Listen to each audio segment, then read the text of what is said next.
नमस्कार, मैं आत्रेय विश्वास रॉय। 1971 वॉर इंडियन हिस्ट्री का एक ग्लोरियस चैप्टर है। 3 दिसंबर से 16 दिसंबर 1971 तक जो हुआ उसके शौर्य की कहानी हमारा सीना चौड़ा कर देती है। आज इस ऐतिहासिक जंग और विजय को 50 साल हो गए और इसकी बहुत सारी कहानियां हमने सुनी हैं, विजय से पाकिस्तान के 2 टुकड़े होने तक की।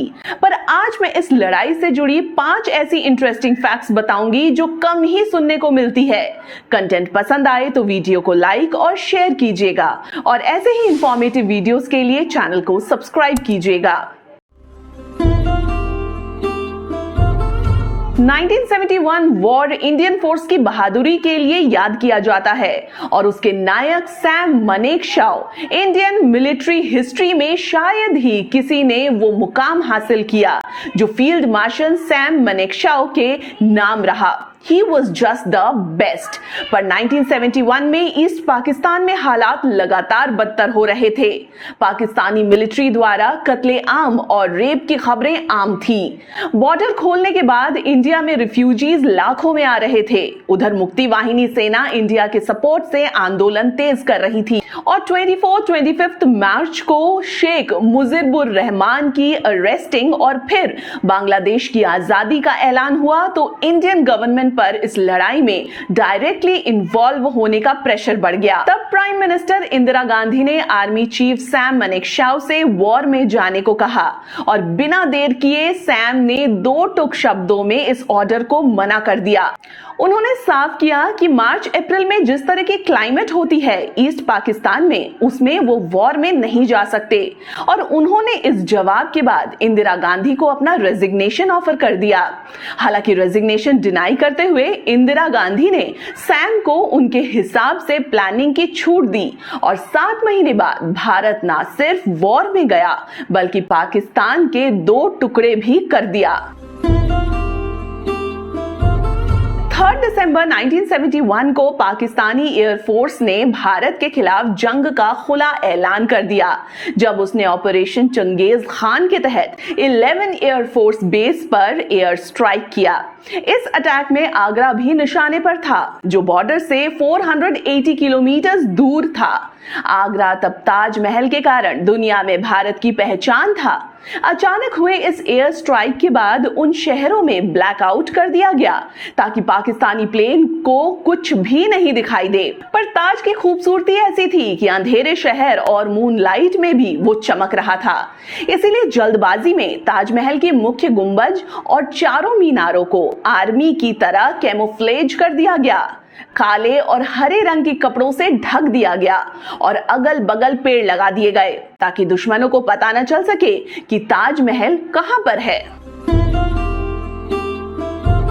1971 से पहले इंडिया ने जो भी लड़ाई लड़ी वो बेसिकली जमीन पर आर्मी की थी।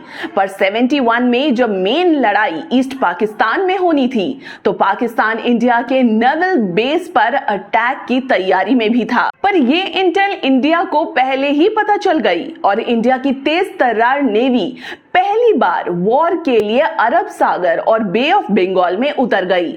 ऑपरेशन ट्राइडेंट लॉन्च कर कराची में पाकिस्तानी नेवी और उसकी आधी बटालियन को ध्वस्त कर दिया गया। भारत की सब मरीन खुखरी डूबी जरूर, पर भारतीय नेवी ने गाजी अटैक को तहस नहस कर दिया। पाकिस्तानी नेवी को इस लड़ाई में दुनिया की कई बड़ी शक्तियों का सपोर्ट था, लेकिन इंडियन नेवी ने पहली लड़ाई में ही साबित कर दिया कि वो समंदर के शेर हैं। 1971 वॉर में आसमान, जमीन और पानी तीनों जगह पर पाकिस्तान परास्त हो चुका था। सिर्फ 13 दिनों में 16 दिसंबर तक पाकिस्तान की आधी नेवी, 1/4 एयरफोर्स और 1/3 आर्मी का सफाया हो चुका था।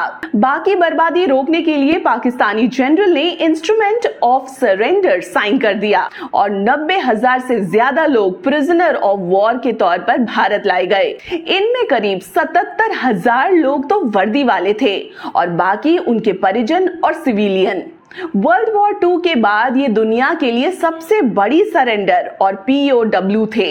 हालांकि 1972 में शिमला समझौते के बाद इन सबको रिहा कर दिया गया।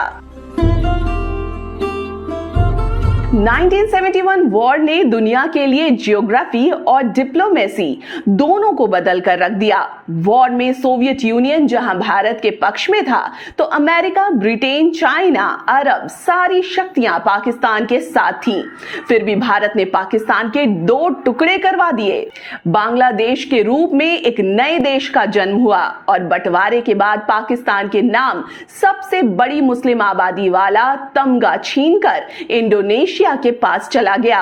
उधर अमेरिका ने पहली बार यह माना कि एशिया में भारत एक ऐसी शक्ति है जिसको नजरअंदाज नहीं किया जा सकता। इसी लड़ाई ने अमेरिका को भारत के थोड़ा करीब लेने की शुरुआत की और दूसरी ही तरफ सोवियत यूनियन पाकिस्तान से हमदर्दी दिखाने लगा।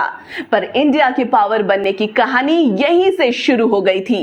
ये 5 फैक्ट्स थे, पर 1971 वॉर की जितनी भी बात हो जाए वो कम है।